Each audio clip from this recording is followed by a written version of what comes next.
Hello, phone తీసుకెళ్లి మీ సీటుకి. ఇంతకీ మీరెవరు సారు? నేను ఆయనకి తెలుసు.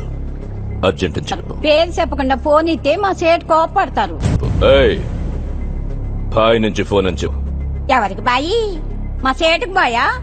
సేటు పెళ్ళానికి బాయా? నేను ఖల్లీదిని మాట్లాడుతున్నాను.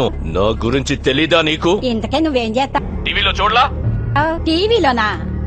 ఏ సీరియల్లో వస్తా? మారుతుంగా సార్. కేకరేకొచ్చా? నేను రహితుందే ఫోను. సరే, మీ సేట్ ఇంట్లో ఉన్నాడా? ఇంట్లో లేడు, బయటకెళ్ళాడు. కార్ బయట ఉంది. నా మనిషి బయటే ఉన్నాడు. నోరు మూసుకొని సేటికి ఫోన్ ఇవ్వు. మా సేటికి 10 కార్లున్నాయి. ఏ కార్లో ఉంటాడో, ఎక్కడికి పోతాడో నీకేం తెలుసు? సరే, నంబర్ చెప్తాను, రాసుకొని సేట్ వచ్చాకివ్వు. చెప్పు. 00 తెలుగులో చెప్ప. 00. నెంబర్ ముందు సున్నాలు ఎందుకుంటాయి? మీ సేటుకి చెప్పు, 10 కోట్లు ఇవ్వకపోతే చస్తాడు. 10 కోట్ల? నీకా? నాకు జీతమే సరిగ్గా ఇవ్వడు. నీకెందుకు ఇస్తాడు 10 కోట్లు?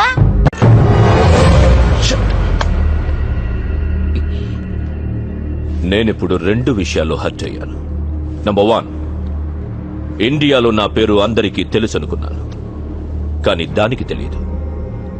నంబర్ 2, అందరికీ నేనంటే భయం అనుకున్నాను, కానీ ఆ సేట్ సెల్లాపి కూర్చున్నాడంటే వాడికి భయం లేదు.